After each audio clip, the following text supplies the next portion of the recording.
Le monde regorge d'histoires qui font peur. Aujourd'hui, je vais vous en raconter 3. Et salut tout le monde, c'est Memos. Aujourd'hui, on se retrouve pour 3 histoires qui font peur, même si on n'est pas vraiment dans le thème puisqu'on approche bientôt de Noël.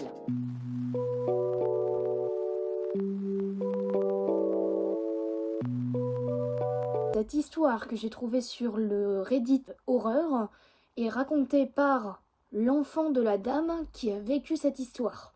Je propose, pour plus de fluidité, on va appeler la maman Lucie, puisque cette histoire a été écrite par Luffy 1312. Luffy 1312 nous dit au tout début de l'histoire qu'il ou elle faisait beaucoup de stops et que ça rendait sa mère assez inquiète à son sujet. Lucie a donc raconté à son enfant pourquoi elle n'aimait pas qu'il ou elle fasse du stop. C'était il y a plusieurs années. Lucie faisait du stop pour pouvoir rentrer chez elle, on suppose peut-être après une soirée ou parce qu'elle avait besoin de rentrer chez elle tout simplement. Elle s'est donc mise à faire du stop et c'est à ce moment-là qu'un homme s'est arrêté près d'elle, lui a dit qu'il pouvait l'emmener. Au bout de quelques minutes, l'homme a dit à Lucie qu'il fallait qu'il récupère un ami en passant.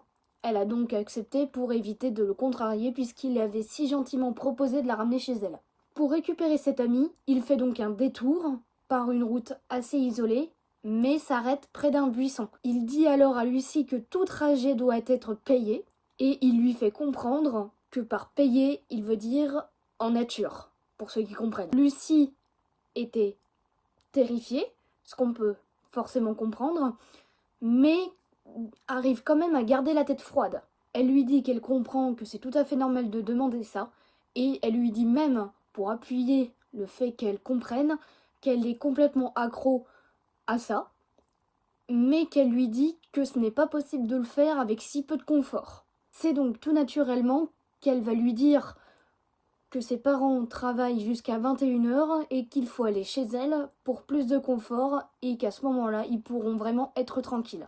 Lucie décrit l'homme comme étant un peu bête et il accepte volontiers de l'amener dans sa ville. Arrivée sur les lieux, Lucie le fait garer sur un parking près du poste de police, sans pour autant qu'il ne le sache, et en prétextant qu'il faut payer le parking, elle en profite pour lui filer entre les doigts et aller jusqu'au poste de police pour les prévenir. Malheureusement, dès qu'ils reviennent sur le parking, l'homme a complètement disparu. J'en profite pour placer un petit truc là aussi, à la fin de cette histoire. On ne peut pas se fier aux personnes que l'on ne connaît pas, surtout quand on fait du stop, qu'on est soit une fille ou un garçon bien sûr, et qu'on est assez jeune. Il faut faire très très attention sur qui on tombe. Pareil quand on prend un taxi, un Uber, faut faire attention.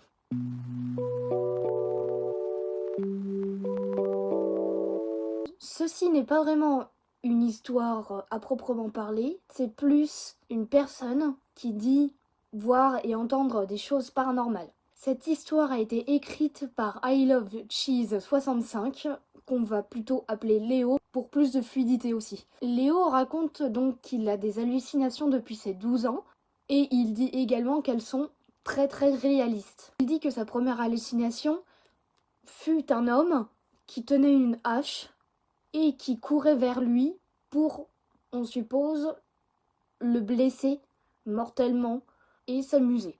L'homme à la hache se trouvait toujours dans une des pièces de sa maison qu'il n'utilisait jamais, que ce soit lui ou sa famille. Puis, à ses 14 ans, les hallucinations sont devenues quotidiennes, comme par exemple un homme sans réelle apparence qui marchait vers lui et qui disparaissait quand il le regardait. Il entendait aussi la voix de ses proches, que ce soit quand ils étaient dans la maison chez lui alors qu'il ne l'appelait pas, ou chez eux. Il voit aussi des insectes se transformer en objets et rentrer dans des murs ou les bancs. À propos des voix qu'entend ce jeune homme, il m'arrive, moi, de temps en temps, à entendre ma mère m'appeler alors qu'elle ne m'appelle pas du tout. Et c'est déjà arrivé plusieurs fois. Et je peux expliquer ça, c'est que de temps en temps, quand j'ai l'impression qu'elle m'appelle, c'est parce qu'elle pense à moi. Et du coup, j'ai l'impression qu'elle m'appelle. C'est complètement chelou, je l'accorde.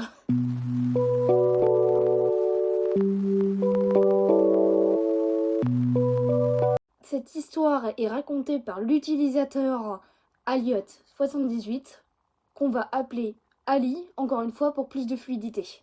Au moment de cette histoire, Ali avait 7 ans. Elle prenait des cours de solfège en activité extrascolaire. À cette époque, elle devait aller faire un cours de solfège le mercredi.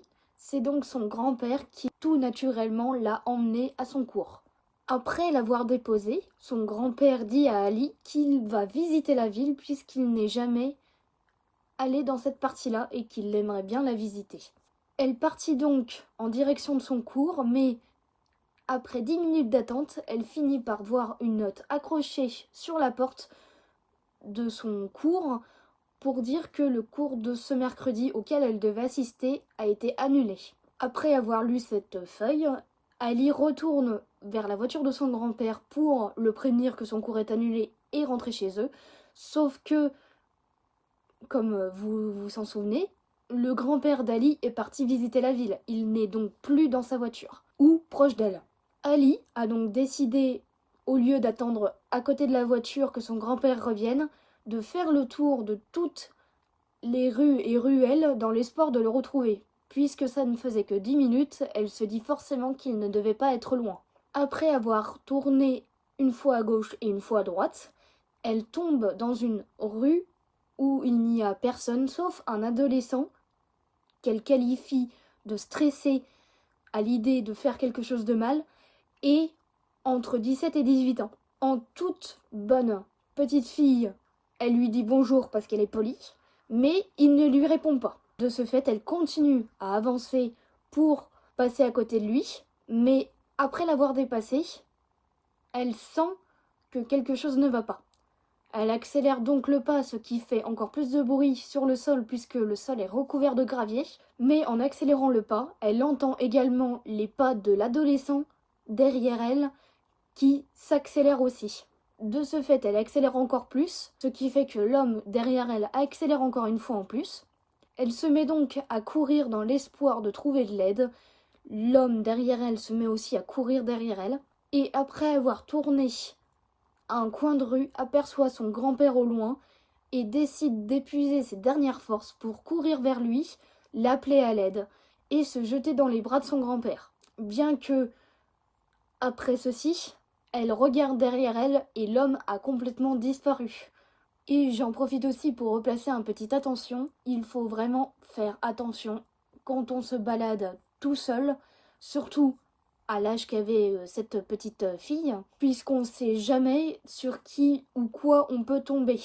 Là, elle a eu énormément de chance puisque son grand-père a pris le bon itinéraire, disons, et qu'elle a pu le voir au loin et attirer son attention afin de faire fuir l'inconnu. Et comme elle le dit dans son thread, si son grand-père n'avait pas été là, elle serait sûrement pas là pour le raconter. Et voilà, la vidéo est terminée. J'espère quand même que ça vous a plu, que j'ai bien raconté les histoires. J'avais vraiment envie de tester de raconter les histoires comme ça. Donc on verra bien ce que ça donne, hein, bien sûr.